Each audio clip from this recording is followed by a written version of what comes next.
నమస్తే మీ అందరికీ. టెట్ రాస్తున్నటువంటి అభ్యర్థులారా గమనించండి. ప్రస్తుతం మనం కెమిస్ట్రీ కంటెంట్ గురించి నేర్చుకుంటున్నాము. ఇందులో భాగంగా 6 మార్క్స్ దాకా ఎగ్జామినేషన్లో వస్తున్నాయన్న విషయం మనందరికీ తెలిసిందే. ఈరోజు ఈ క్లాస్లో మనము కెమికల్ బాండ్ గురించి, తెలుగులో రసాయనిక బంధము అంటాము. రసాయనిక బంధము, కెమికల్ బాండ్ గురించి మనము తెలుసుకోబోతున్నాము. అసలు కెమికల్ బాండ్ అంటే ఏంటి గమనించండి. రసాయనిక బంధము అంటే ఏంటి? దాన్ని సులభంగా చెప్పాలి అంటే అణువులోని పరమాణువుల మధ్యన ఉండబడిన ఆకర్షణ బలాల ఫలితంగా ఏర్పడినటువంటి బంధాన్ని రసాయనిక బంధము అంటామండి. అణువులోని పరమాణువుల మధ్యన ఉండబడినటువంటి ఆకర్షణ బలాలను, attraction between any two atoms, రెండు పరమాణువుల మధ్యన ఉండబడే ఆకర్షణ బలాన్ని రసాయనిక బంధం అంటున్నాము. అయితే ముఖ్యంగా ప్రధానంగా రసాయనిక బంధాన్ని గురించి మాట్లాడేటప్పుడు గుర్తుంచుకోవాల్సినటువంటిది ఏంటంటే టైప్స్ ఆఫ్ బాండ్స్లో అయానిక బంధము, సమయోజనీయ బంధము, సమన్వయ సమయోజనీయ బంధము, ఈ మూడు బంధాల విషయంలో తెలిసి ఉంటే మనకు టెట్ రాయడానికి ప్రధానంగా ఉపయోగపడుతుంది. టెట్ ఎగ్జామినేషన్లో ముఖ్యంగా ఎక్కువ అడగడానికి స్కోప్ ఎక్కడుందంటే సమయోజనీయ బంధము, నెక్స్ట్ అయానిక బంధాల విషయంలో మాత్రమే అడిగాడు. అడగడానికి ఛాన్సెస్ కూడా ఉన్నవి కాబట్టి దాని మీద మనం కాన్సన్ట్రేట్ చేద్దాము. ముఖ్యంగా ఇప్పుడు కొన్ని మూలకములు ఆవర్తన పట్టిక లోపల ఉండబడినటువంటి మూలకాలను కనుక తీసుకొని చూసినట్లయితే కొన్ని మూలకాలేమో పరమాణుక స్థితిలో ఉన్నవి, కొన్ని మూలకాలేమో అణుస్థితి లోపల ఉన్నవి. కొన్ని మూలకాలు పరమాణుక స్థితిలో ఉన్నవి, కొన్ని మూలకాలు అణుస్థితిలో ఉన్నాయి.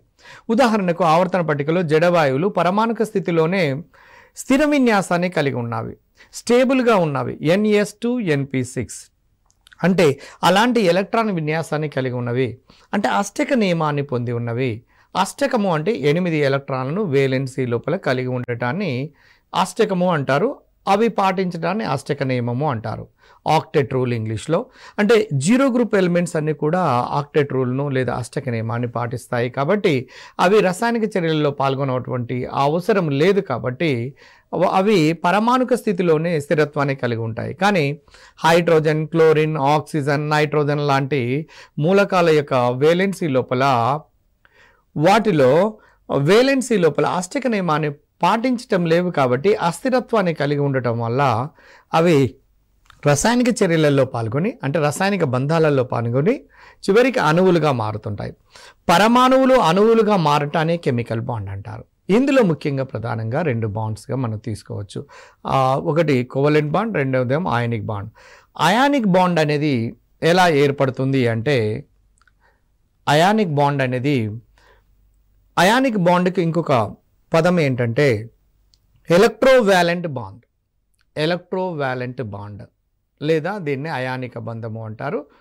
అయానిక బంధంలో ఎలక్ట్రాన్ల బదలాయింపు అనేది జరుగుతుందండి. ఒక పరమాణువు నుంచి ఇంకొక పరమాణువునకు ఎలక్ట్రాన్ బదలాయింపు అనేది జరుగుతుంది.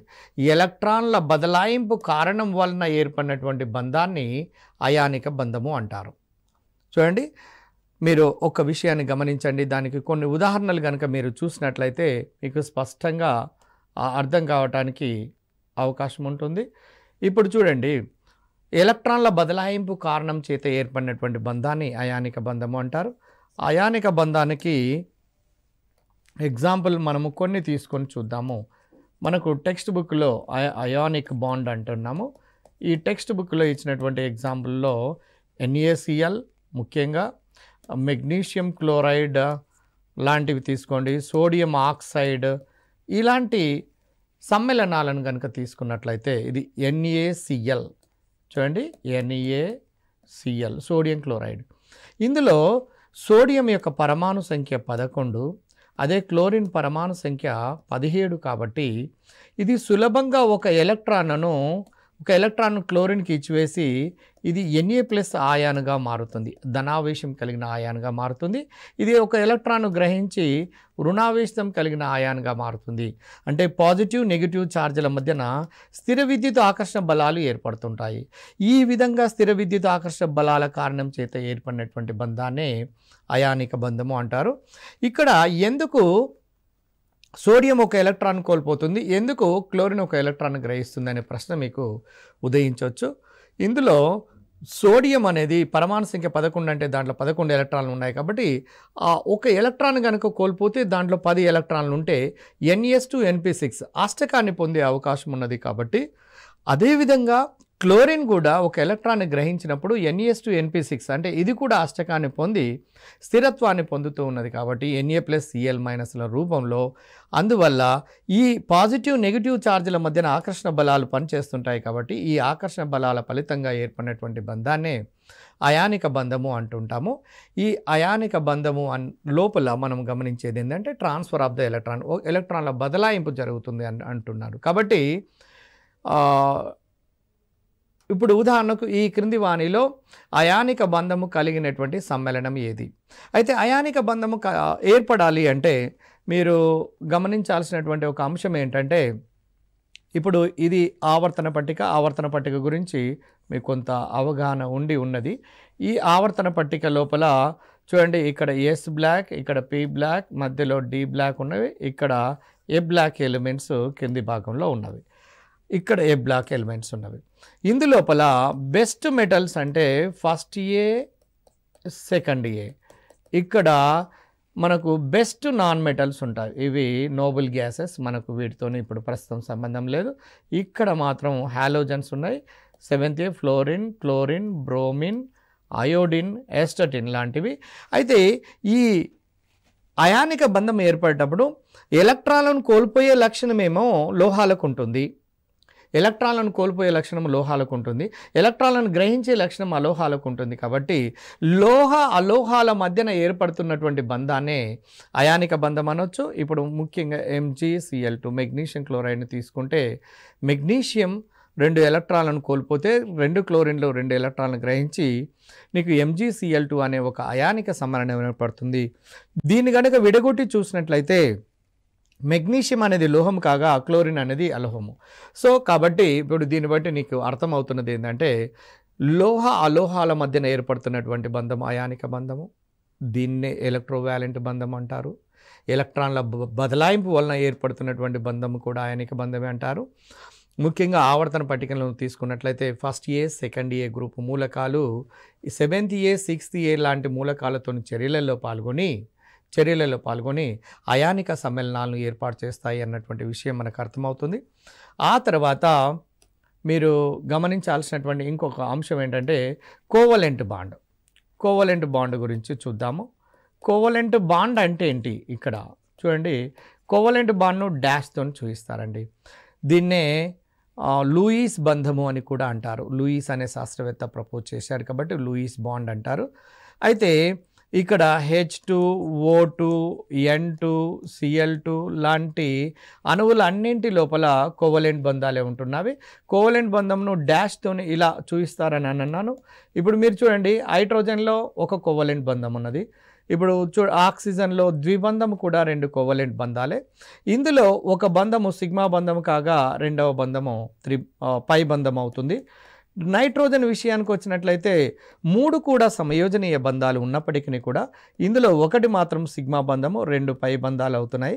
కాబట్టి హైడ్రోజన్ అణువులో కనుక తీసుకున్నట్లయితే మన ఎంట్రన్స్ పాయింట్ ఆఫ్ వ్యూలో చూసినట్లయితే, టెట్ ఎగ్జామినేషన్ పాయింట్ ఆఫ్ వ్యూలో చూసినట్లయితే హైడ్రోజన్, ఆక్సిజన్, నైట్రోజన్లలో సిగ్మా బంధాలు, పై బంధాల విషయం లోపల అడుగుతున్నారండి. ఏకబంధాన్ని కనుక కలిగి ఉంటే అది సిగ్మా బంధము, ఏకబంధము కలిగి ఉంటే సిగ్మా బంధము. ద్విబంధం ఉన్నప్పుడు ఒకటి సిగ్మా, రెండవది పై అవుతున్నది. అదే త్రిబంధం ఉన్నప్పుడు ఒకటి సిగ్మా, 2 మిగిలినవి పై అవుతున్నాయి. 2 పరమాణువుల మధ్యన 10 బంధాలు ఉన్నాయనుకోండి, ఒకటి సిగ్మా, మిగిలినవన్నీ కూడా 9 పై బంధాలు అవుతున్నవి. అంటే సిగ్మా బంధాలు ఎన్ని, పై బంధాలు ఎన్నో మనము దీన్ని బట్టి గుర్తుపెట్టుకోవచ్చు. ఇప్పుడు ఉదాహరణకు CH4 ఉందనుకోండి, దీని యొక్క స్ట్రక్చర్ను కనుక గీసినట్లయితే ఈ విధమైనటువంటి స్ట్రక్చర్ కనపడుతుంది. సిగ్మా బంధాలు చూడండి, 1 2 3 4 సమయోజనీయ బంధాలు, ఇవే కోవలెంట్ బాండ్స్ అంటారు. వీటిలో చూడండి ఎన్ని సిగ్మా బంధాలు అంటే ఏకబంధాలన్నీ సిగ్మా బంధాలు కాబట్టి 1 2 3 4 సిగ్మా బంధాలు. మీథేన్లో కలిగినటువంటి సిగ్మా బంధాల సంఖ్య ఎంత అంటే 4. మీథేన్లో సమయోజనీయ బంధాల సంఖ్య ఎంత అంటే 4. మనం ఆ విధంగా ఆన్సర్ చెప్పడానికి అవకాశం ఉంటుంది, అడగటానికి కూడా ఆ విధంగా ఉంటున్నది. ఉదాహరణకు ఈథేన్ లోపల ఉండబడే సమయోజనీయ బంధాల సంఖ్య అంటే దాని యొక్క స్ట్రక్చర్ మీ అందరికీ తెలుసు. ఈథేన్ ఆర్గానిక్ కెమిస్ట్రీ ప్రకారము మనము ఈ విధంగా రాస్తుంటుంటాము. ఈథేన్లో ఎన్ని సమయోజనీయ బంధాలు ఉన్నవి అంటే 1 2 3 4 5 6. నెక్స్ట్ మధ్యలో ఉన్నది 7. సిగ్మా బంధాల సంఖ్య ఎన్ని అంటే 7. ఏక బంధాలన్నీ సిగ్మా బంధాలే. కాబట్టి సిగ్మా పై బంధాల విషయం లోపల సాధారణంగా క్వశ్చన్ అడుగుతున్నారండి. కాబట్టి ఈ సమయోజనీయ బంధం గురించి నేర్చుకునేటప్పుడు ఈ సిగ్మా బంధాలెన్ని, పై బంధాలెన్ని, ఒక అణువులు అనే విషయాన్ని మనం గమనించాల్సినటువంటి అవసరం ఉన్నది. గతంలో అడిగినటువంటి అన్ని కాంపిటేటివ్ ఎగ్జామినేషన్లో H2O2 N2లలో సిగ్మా బంధాల సంఖ్య అంటే దీంట్లో హైడ్రోజన్లో ఒక సిగ్మా బంధము, ఆక్సిజన్లో ఒక సిగ్మా బంధము, నైట్రోజన్లో ఒక సిగ్మా బంధము. హైడ్రోజన్లో పై బంధాలు ఎంత అంటే 0, ఆక్సిజన్లో 1, నైట్రోజన్లో 2 ఉన్నాయండి. ఈ విధంగా మనము తెలుసుకోవాల్సినటువంటి అవసరం ఉన్నది. ఆ తర్వాత మీరు గమనించండి. నెక్స్ట్ సమయోజనీయ బంధాన్ని గురించి చూడండి. H2ను తీసుకుందాం. H2 అనేది ఎలా ఏర్పడుతుంది అంటే 2 హైడ్రోజన్ పరమాణువులు సమీపం లోపలికి వచ్చినప్పుడు చూడండి, హైడ్రోజన్ యొక్క ఎలక్ట్రాన్ విన్యాసం మీ అందరికీ తెలుసు. 1s1గా రాస్తాము. దీంట్లో ఒక ఎలక్ట్రాన్ ఉన్నది. అంటే నెక్స్ట్ ఇంకొక హైడ్రోజన్ లోపల అపసవ్య దిశలో తిరుగుతున్నటువంటి ఎలక్ట్రాన్లు ఈ 2 హైడ్రోజన్లలోని s ఆర్బిటాల్లో అతిపాతము చెందటం వల్ల H2 అణువు ఏర్పడుతుందని, ఈ 2 కూడా ఈ హైడ్రోజన్ ఒక ఎలక్ట్రాన్ ఇస్తుంది, ఈ హైడ్రోజన్ కూడా ఇంకొక ఎలక్ట్రాన్ ఇస్తుంది. ఈ రెండింటిని సమిష్టిగా పంచుకోవడం వల్ల ఏర్పడినటువంటి బంధాన్నే ఏ బంధము అంటారంటే సమయోజనీయ బంధము అంటారు. కాబట్టి హైడ్రోజన్లో ఉండబడినటువంటి బంధం ఏంటంటే సమయోజనీయ బంధము. అదే ఆక్సిజన్ లోపల మీరు తీసుకొని చూసినట్లయితే చూడండి, ఆక్సిజన్ O2ను తీసుకోండి. O2 యొక్క స్ట్రక్చర్ రాస్తే ఈ విధంగా ఉంటుంది. 1 సిగ్మా 1 పై అనే విషయం మీకు తెలుసు. ఆక్సిజన్ యొక్క పరమాణు సంఖ్య 8 కాబట్టి దీని ఎలక్ట్రాన్ విన్యాసం 1s2 2s2 2p4గా రాస్తాము. ఇది వేలెన్సీ కక్ష. చివరి కక్ష లోపల ఉండబడినటువంటి ఎలక్ట్రాన్లకు ప్రాధాన్యత ఉంటుంది. కాబట్టి మీరు చూడండి, ఆక్సిజన్ 1 2 3 4 అంటే 2p4. దీంట్లో ఆక్సిజన్లో 2 ఒంటరి ఎలక్ట్రాన్లు ఉన్నాయి. అంటే 2 జతలేమో బంధ ఎలక్ట్రాన్ జంటలు ఉన్నవి. 1 2 బంధ ఎలక్ట్రాన్ జంటలు, 2 ఒంటరి ఎలక్ట్రాన్లు ఉన్నవి. అదేవిధంగా ఇంకొక ఆక్సిజన్లో కూడా 2 బంధ ఎలక్ట్రాన్ జంటలు, 2 ఒంటరి ఎలక్ట్రాన్లు ఉన్నవి. ఈ రెండు పంచుకోవటం వల్ల ఆక్సిజన్ల మధ్యన ఏ బంధం ఏర్పడుతుంది అంటే ద్విబంధం ఏర్పడుతుంది. అదేవిధంగా మీరు నైట్రోజన్ కూడా తీసుకొని చూసినట్లయితే నైట్రోజన్ లోపల ఎన్ని ఒంటరి ఎలక్ట్రాన్లు ఉన్నవి అంటే ఎలక్ట్రాన్ విన్యాసం ప్రకారం 3 ఉన్నవి. కాబట్టి ఇంకొక నైట్రోజన్ లోపల ఉండబడినటువంటి 3 ఒంటరి ఎలక్ట్రాన్లతోని ఈ జత పంచుకొని ఒక బంధము, ఇలా నైట్రోజన్ మధ్యన ట్రిపుల్ బాండ్ అనేది ఫామ్ అవుతున్నది. ఇందులో 3 సమయోజనీయ బంధాలు అయినప్పటికీ కూడా 1 సిగ్మా బంధము, మిగిలినవి 2 పై బంధాలు అనే విషయాన్ని మీరు గమనించండి. ఈ విధంగా మీరు ఏ మాలిక్యూల్ అయినా తీసుకోండి, H2O2 N2 F2 Cl2 Br2 I2 ఇలాంటి అణువులలో ఆర్గానిక్ మాలిక్యూల్స్ మీథేన్ కావచ్చు, ఈథేన్ కావచ్చు, ఇంకా తదితర ఏ మాలిక్యూల్ కార్బన్ అన్ని అణువులలో సమయోజనీయ బంధాలను మాత్రమే కలిగి ఉంటున్నాయి. ఈ సమయోజనీయ బంధాలలో ఏకబంధాన్ని కలిగి ఉన్నటువంటి ఇదేమో సిగ్మా బంధము. ఏదైనా 2 పరమాణువుల మధ్యన ద్విబంధం కనుక ఉంటే 1 సిగ్మా బంధం అయితే 2వది పై బంధము ఉంటుంది. 3 బంధాలు కనుక 2 పరమాణువుల మధ్యన ఉంటే 1 సిగ్మా బంధము, మిగిలినటువంటివి 2 పై బంధాలు అవుతున్నవి. అయితే గతం లోపల అడిగినటువంటి టెట్ క్వశ్చన్ ఎలా ఉన్నదో మీరు ఒకసారి గమనించి చూస్తే మీకు తెలిసిపోతుంది. చూడండి, ఇప్పుడు గతంలో అడిగినటువంటి టెట్ క్వశ్చన్ మీకు చూపిస్తాను. అందులో F2O2 N2లో ఉండబడినటువంటి బంధాలు వరుసగా చూడండి, F2O2 N2లో ఉండబడినటువంటి బంధాలు సమయోజనీయ బంధాలు వరుసగా అన్నాడు. దీని స్ట్రక్చర్ రాసి చూద్దాం. F-S, next O double bond O, N triple bond N. మీ అందరికీ తెలుసు ఒంటరి ఎలక్ట్రాన్లు ఎన్ని ఉంటాయో అన్ని బంధాలను ఏర్పాటు చేసుకుంటాయి. ఫ్లోరిన్లో 1 ఒంటరి ఎలక్ట్రాన్ ఉంది కాబట్టి 1 బంధాన్ని, ఆక్సిజన్లో 2 ఒంటరి ఎలక్ట్రాన్లు ఉన్నాయి కాబట్టి ద్విబంధాన్ని, నైట్రోజన్లో 3 ఒంటరి ఎలక్ట్రాన్లు ఉన్నాయి కాబట్టి త్రిబంధాన్ని. అంటే the bonds are depends upon the presence of number of unpaid electrons. If the number of unpaid electrons are changing, automatically the bond is also changing. అయితే ఇప్పుడు చూద్దాం, F2లో తీసుకొని చూద్దాం. F2లో సిగ్మా బంధము 1 బంధము. ఇందులో ఎన్ని ఉన్నాయి? 2 ఉన్నాయి. ఇందులో 3 ఉన్నాయి. ఆన్సర్లు ఇచ్చినటువంటి వాటిలో చూడండి, option 1 2 3 1, option 2 3 2 1, next option 3 example ఈ మోడల్లో ఇచ్చిండు 1 2 3 అంటే ఆన్సర్ ఏమవుతుంది అంటే 1 2 3. ఇది గతంలో టెట్ లోపల అడగబడినటువంటి క్వశ్చన్ అండి. F2 O2 N2. గతంలో ఇంకా కొన్ని ఎగ్జామినేషన్లో ఈ F2కు బదులుగా హైడ్రోజన్ ఇవ్వటం జరిగింది. హైడ్రోజన్ లోపల కూడా ఉండబడినటువంటి బంధము సింగిల్ బాండే. కాబట్టి ఇక్కడ H2O2 N2 అన్నా కూడా సమయోజనీయ బంధాలు ఉండబడినటువంటి బంధాల యొక్క వరుస క్రమాన్ని కనుక తీసుకొని చూసినట్లయితే 1 2 3గా ఇలా రాసేయచ్చు. అంటే ఇప్పుడు మీకు ఏమర్థమైందంటే ముఖ్యంగా మనకు 9th and 10th క్లాస్ వరకు కనుక మీరు గమనించి చూసినట్లయితే వీటిలలో ప్రధానంగా సమయోజనీయ బంధం మీద అయానిక బంధం మీద ఎక్కువగా కాన్సన్ట్రేట్ చేయటం జరిగినది. సాధారణంగా టెట్ ఎగ్జామినేషన్లో కొన్ని ప్రశ్నలు తప్ప, 1 లేదా 2 ప్రశ్నలు తప్ప ఇప్పటి వరకు మాత్రము అడిగినటువంటి క్వశ్చన్లు అన్నింటినీ కనుక అనాలసిస్ చేసి చూసినట్లయితే హై స్కూల్ లెవెల్ వరకే ఉండి కొన్ని క్వశ్చన్లను మాత్రం అప్లికేషన్ రూపంలో ఇవ్వటం జరిగినది. కాబట్టి ఇది ఫస్ట్ది అయానిక బంధము, ఎలక్ట్రాన్ల బదలాయింపు వల్ల ఏర్పడే బంధము, ఇది లోహాల మధ్యన ఏర్పడుతుందని. రెండవది సమయోజనీయ బంధము, ఇవి 2 అలోహపు పరమాణువుల మధ్యన ఏర్పడుతుంది. F2 Cl2 O2 ఇవన్నీ మీరు గమనించి చూడండి. అలోహపు పరమాణువుల మధ్యన మీరు గమనించి చూసినట్లయితే సాధారణంగా సమయోజనీయ బంధాలు ఏర్పడుతున్నాయి. అన్ని carbon అణువులలో methane, ethane, propane, ethylene ఏదైనా తీసుకోండి, అన్ని కార్బన్ అణువులలో సమయోజనీయ బంధాలు ఉంటాయి అన్నటువంటి విషయం మనకు అర్థమైనది. తర్వాత సమన్వయ సమయోజనీయ బంధము కూడా ఉన్నది, కానీ ఇది పై స్థాయి లోపల ఉండబడినటువంటిది.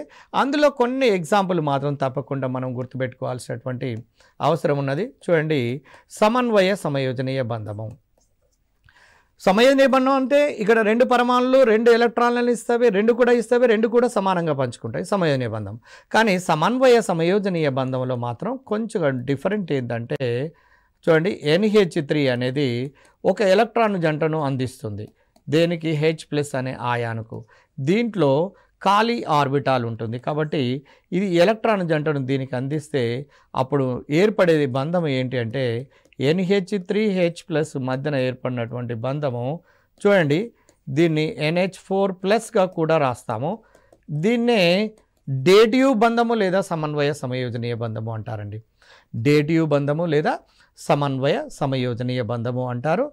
దీన్నే సిడ్జ్విక్ బంధము అని కూడా అంటారు. ఎందుకంటే సిడ్జ్విక్ అనే శాస్త్రవేత్త తెలియచేశాడు కాబట్టి.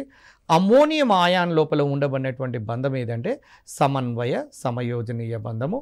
దాన్నే డేటివ్ బంధం అని కూడా అంటారని. ఇంకొకటి మీరు గమనించి చూడండి, H3O+ ఆయాను లోపల ఉండబడేది వెరీ ఇంపార్టెంట్. H3O+లో ఉండబడినటువంటి బంధం కూడా సమన్వయ సమయోజనీయ బంధమే.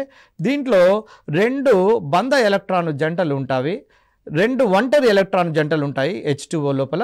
అదే H+లో కనుక తీసుకొని చూసినట్లయితే ఒక ఖాళీ ఆర్బిటాల్ ఉంటుందండి. సేమ్ ఇదే విధంగా సమన్వయ సమయోజనీయ బంధంలో 2 అణువులలో లేదా 2 గ్రూపులలో ఒక గ్రూపు మాత్రమే ఎలక్ట్రాన్ జంటను ఇస్తే ఆ ఎలక్ట్రాన్ జంటను 2 కూడా పంచుకోవడం వల్ల ఏర్పడే బంధాన్ని సమన్వయ సమయోజనీయ బంధము లేదా డేటివ్ బంధం అంటారు. దీని ఫలితంగా ఏర్పడే దాన్ని హైడ్రోనియం ఆయాన్ H3O+గా ఏర్పడుతుంది. దీని లోపల ఏర్పడే బంధము కూడా సమన్వయ సమయోజనీయ బంధము లేదా డేటివ్ బంధమే. అదేవిధంగా ఇంకొక ఎగ్జాంపుల్ను చూడండి, అది NH3BF3. NH3లో ఒక ఒంటరి ఎలక్ట్రాన్ జంట ఉన్నది. BF3 యొక్క నిర్మాణాన్ని కనుక చూస్తే ఒక ఖాళీ ఆర్బిటాల్ ఉంటుంది.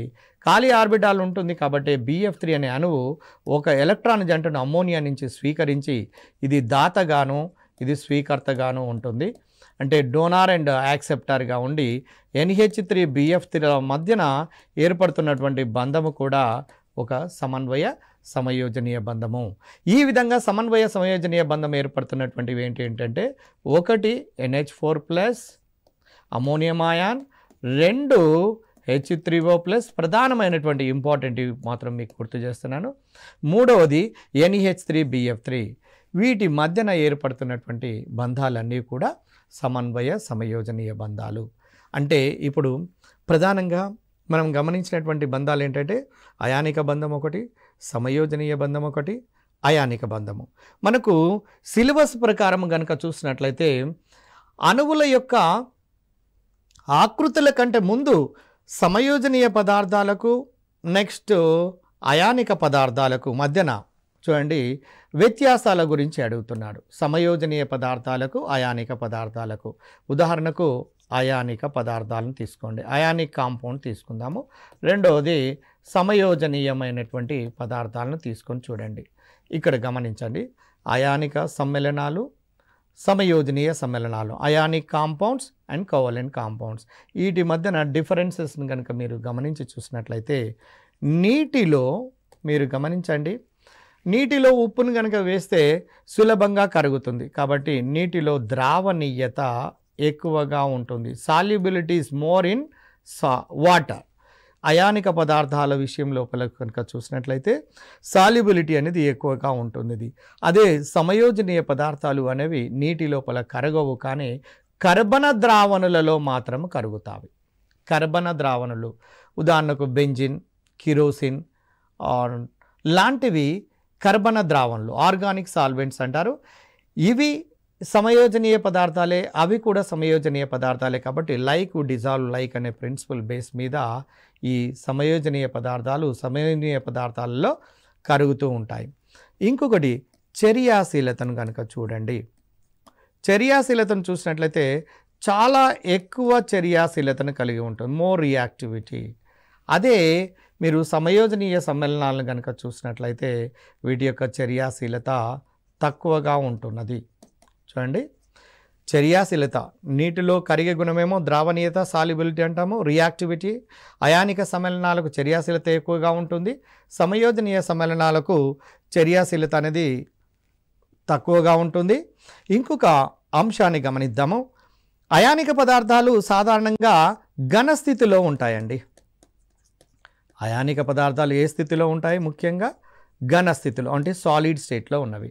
సమయోజనీయ పదార్థాలు ఏ స్థితిలో ఉన్నవి అంటే ఘన, ద్రవ, వాయు, అంటే సాలిడ్, లిక్విడ్, గ్యాస్ మూడిట్లలో ఉంటున్నవి.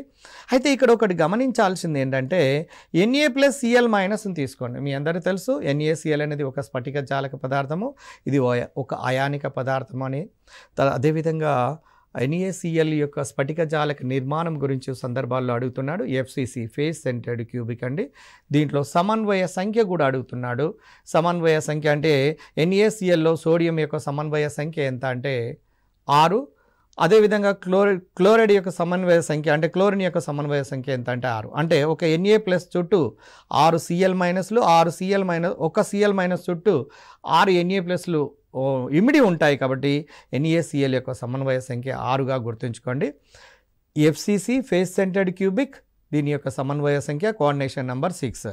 ఇది ఖచ్చితంగా గుర్తుంచుకోండి, ఇది ఇంపార్టెంట్ పాయింట్. ఇకపోతే నెక్స్ట్ ఇంకొకటి MPBPల విషయంలో వచ్చుదాం. MPBP జనరల్గా కామన్గా మనము ఉప్పును తీసుకొని చూడండి, సాల్ట్ అనేది తీసుకొని చూస్తే అది ఘనస్థితి లోపల ఉంటుంది, అది అయానిక పదార్థం అనే విషయం కూడా మనకు అర్థమైపోతుంది.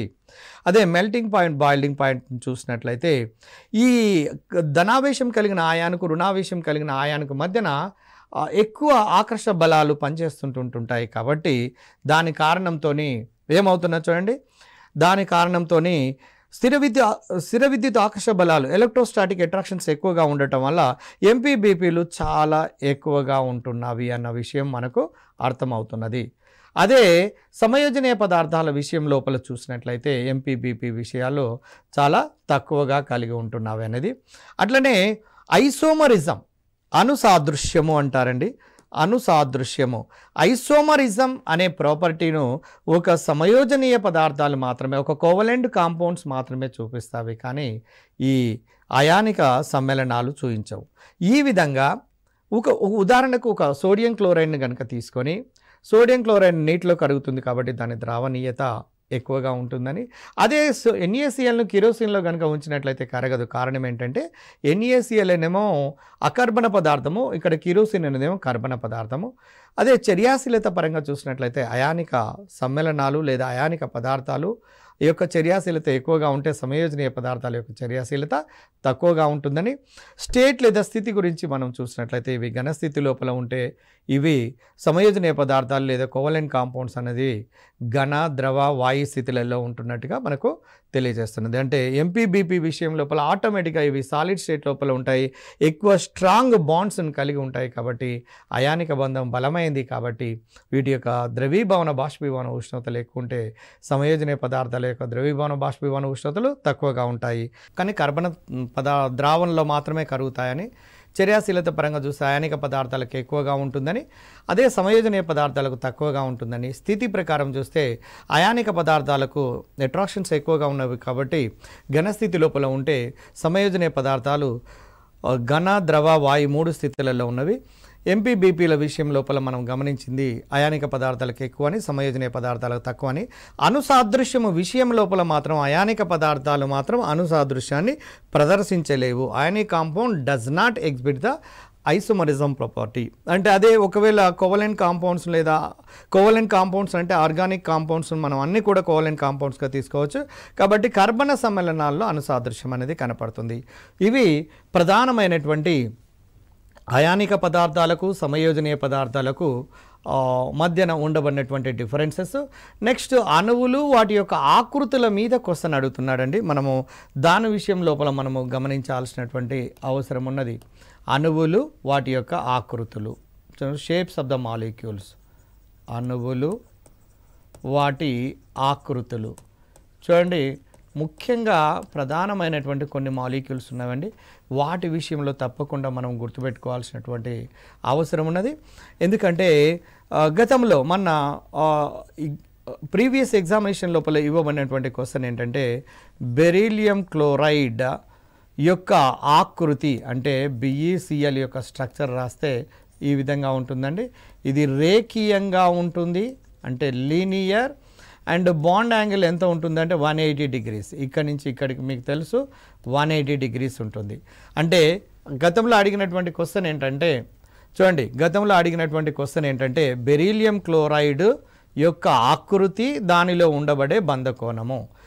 ఏ రేఖీయము 180 degrees, రేఖీయము 120 degrees, సమతల త్రిభుజము 120 degrees, చతుర్ముఖీయము 109 degrees 28 minutes. ఇలా భిన్నంగా ఉండబడినటువంటి క్వశ్చన్స్ని ఇస్తుంటుంటాడు. కాబట్టి మనము ఇటువంటి వాటికి ఆలోచించి కరెక్ట్గా ఆన్సర్ పెట్టవలసినటువంటి అవసరం ఉన్నది. బెరీలియం క్లోరైడ్లో రేఖీయ నిర్మాణము, తర్వాత 180 degrees ఉన్నది అనే విషయము. తర్వాత ఇంకా కొన్ని ముఖ్యమైనటువంటి అణువుల విషయం లోపల గమనించి చూద్దాము.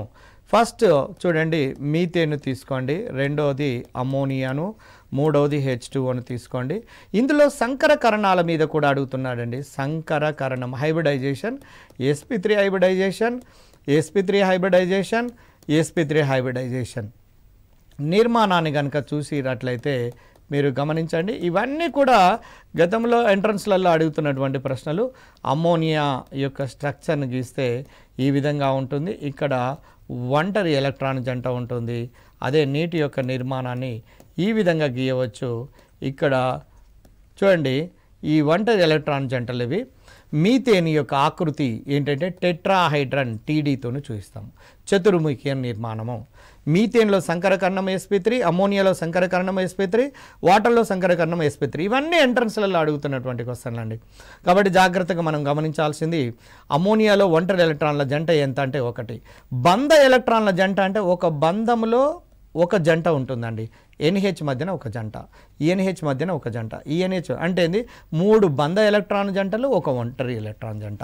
రేపు క్వశ్చన్ అడగవచ్చు ఏమని, అమ్మోనియాలో ఉండబడే ఎన్ని బంధ ఎలక్ట్రాన్ జంటలు, ఎన్ని ఒంటరి ఎలక్ట్రాన్ జంటలు? 3 బంధ ఎలక్ట్రాన్ జంటలు, ఒక ఒంటరి ఎలక్ట్రాన్ జంట. అదే నీటిలో 2 బంధ ఎలక్ట్రాన్ జంటలు, బంధం అంటే ఒక పెయిర్ ఆఫ్ ఎలక్ట్రాన్స్ ఉంటున్నాయి, ఇక్కడ ఒక పెయిర్ ఆఫ్ ఎలక్ట్రాన్స్ ఉన్నాయి. కాబట్టి 2 బంధ ఎలక్ట్రాన్ జంటలు, 2 ఒంటరి ఎలక్ట్రాన్ జంటలు. అయితే దీనికి పిరమిడల్ నిర్మాణాన్ని కలిగి ఉంటుందండి. అమ్మోనియా యొక్క ఆకృతి పిరమిడల్ నిర్మాణాన్ని కలిగి ఉంటుంది. అదే నీటి యొక్క ఆకృతి V షేప్ లేదా కోణీయము లేదా యాంగులర్ స్ట్రక్చర్ను కలిగి ఉంటుంది. అయితే వీటి బాండ్ యాంగిల్స్ని కూడా చాలా ఇంపార్టెంట్, మనం గుర్తుపెట్టుకోవాల్సిందే. 109 degrees 28 minutes ఉందండి. ఇన్ జనరల్గా sp3 హైబ్రిడైజేషన్ ఉన్నప్పుడు ఎటువంటి వికర్షణలు లేనప్పుడు 109 degrees 28 minutes దీన్ని టెట్రాహైడ్రల్ బాండ్ యాంగిల్ అంటాము. తర్వాత అమ్మోనియా విషయం లోపల కనుక తీసుకొని చూసినట్లయితే చూడండి, ఈ బంధ ఎలక్ట్రాన్ జంట ఒంటరి ఎలక్ట్రాన్ జంటల కారణం చేత దాని యొక్క బంధ కోణం లోపల మార్పు వచ్చేస్తుంది. బంధ కోణంలో 107 వరకు తగ్గుతూ ఉంటుంది. అదే నీటి అణువు లోపల కనుక తీసుకున్నట్లయితే 104.5 డిగ్రీస్ బంధ కోణాన్ని నీటి అణువు లోపల ఉంటుంది. ఇప్పుడు చూడండి, మీథేన్లో ఉండబడే సమయోజనీయ బంధాల సంఖ్య ఎంత అంటే 1, 2, 3, 4. అమ్మోనియాలో ఉండబడే సమయోజనీయ బంధాల సంఖ్య ఎంత అని అడిగితే 1, 2, 3. నెక్స్ట్ నీటి అణువులో ఉండబడే సమయోజనీయ బంధాల సంఖ్య అంటే 2. నీటి అణువులో ఉండబడే బంధాల సంఖ్య చూడండి, బంధ ఎలక్ట్రాన్ జంటల సంఖ్య అంటే 2. ఒంటరి ఎలక్ట్రాన్ జంటల సంఖ్య అంటే 2. అదే అమ్మోనియాలో ఒంటరి ఎలక్ట్రాన్ జంటల సంఖ్య అంటే 1, బంధ ఎలక్ట్రాన్ జంటల సంఖ్య అంటే 3. ఈ విధంగా బాండ్ పెయిర్, లోన్ పెయిర్ చూడండి, bond pair and loan pair, bond pair and loan pairs. ఈ విధంగా ఈ మీథేన్, అమ్మోనియా, వాటర్, ఇంకొక ప్రధానమైనటువంటి అణువు కూడా ఉన్నది, అది PCl5. PCl5 యొక్క హైబ్రిడైజేషన్ ఏంటంటే దీంట్లో సంకరకరణాల విషయం లోపల కూడా అడుగుతున్నాడండి. sp3d సంకరకరణాన్ని కలిగి ఉంటుంది. ఈ sp3d సంకరకరణం కలిగినటువంటి దాని యొక్క నిర్మాణాన్ని కనుక చూసినట్లయితే మీరు దాని యొక్క నిర్మాణాన్ని మీరు ఒకసారి గమనించండి, ఎలా ఉన్నదో మీకు తెలిసిపోతుంది. PCl5 ట్రైగోనల్ బైపిరమిడల్ నిర్మాణాన్ని కలిగి ఉంటుంది. ట్రైగోనల్ బైపిరమిడల్ నిర్మాణాన్ని కలిగి ఉంటుంది. PCl5 యొక్క ట్రైగోనల్ అంటే స్ట్రక్చర్ చూడండి ఎలా గీస్తున్నాం, ఒకసారి గమనించండి. ట్రైగోనల్ బైపిరమిడల్ చూడండి, ఇక్కడ మధ్యలో సెంటర్లో పాస్పరస్ ఈ విధంగా ఉంటుంది. 1, 2, 3, 4, 5 అంటే ట్రైగోనల్ బైపిరమిడల్ నిర్మాణాన్ని కలిగి ఉంటుంది. ఇక్కడ మీరు గమనించాల్సినటువంటిది ఏంటంటే PCl5 లోపల ఉండబడే హైబ్రిడైజేషన్ ఏంటి అంటున్నాడు, sp3d. PCl5 లోపల ఉండబడే ఒంటరి బంధ ఎలక్ట్రాన్ జంటలు ఎన్ని అన్నాడు అనుకోండి, PCl5లో 5 సమయోజనీయ బంధాలు ఉన్నాయి కాబట్టి 5 జంటలు. ఎన్ని సిగ్మా బాండ్స్ అని అడిగినా కూడా 5గా మనం చెప్పవచ్చు. ఈ విధంగా కాంపిటేటివ్ పాయింట్ ఆఫ్ వ్యూలో అడుగుతున్నారు కాబట్టి చూడండి, దీంట్లో కెమికల్ బాండ్లో సమయోజనీయ బంధం అంటే ఏంటి, అయానిక బంధం అంటే ఏంటి, వాటి ఎగ్జాంపుల్స్. నెక్స్ట్ సమయోజనీయ పదార్థాలకు అయానిక పదార్థాలకు వ్యత్యాసాలు, అదేవిధంగా అణువులు వాటి యొక్క ఆకృతుల గురించి మనం తెలుసుకోవాల్సినటువంటి అవసరం ఉన్నది. ఆ తర్వాత సంకరకరణము విషయం లోపల సంకరక హైబ్రిడైజేషన్ విషయంలో కొన్ని ముఖ్యమైనటువంటి అణువులు, ఇప్పుడు బెరీలియం క్లోరైడ్ కూడా అందులో ఒక ముఖ్యమైనటువంటి అణువే. BeCl2 లోపల ఉండబడినటువంటి సంకరకరణము అంటే హైబ్రిడైజేషన్ ఏంటంటే sp హైబ్రిడైజేషన్ ఉంటుంది. 180 degrees బంధ కోణాన్ని కలిగి ఉంటుంది, రేఖీయ నిర్మాణాన్ని కలిగి ఉంటుంది అన్నటువంటి విషయాన్ని తెలియచేయటం జరిగినది. కాబట్టి దీన్ని బట్టి ఈ కెమికల్ బాండ్ లోపల ఉండబడినటువంటి అంశాలను వీటి మీద ఎక్కువగా కాన్సన్ట్రేట్ కనుక చేసినట్లయితే తప్పకుండా మీరు టెట్ లోపల ది బెస్ట్ మార్క్స్ సంపాదించే అవకాశం ఉంటుంది. కాబట్టి మీరు మంచిగా ప్రిపేర్ కావాలని కోరుకుంటూ మీ చంద్రం. Thank you.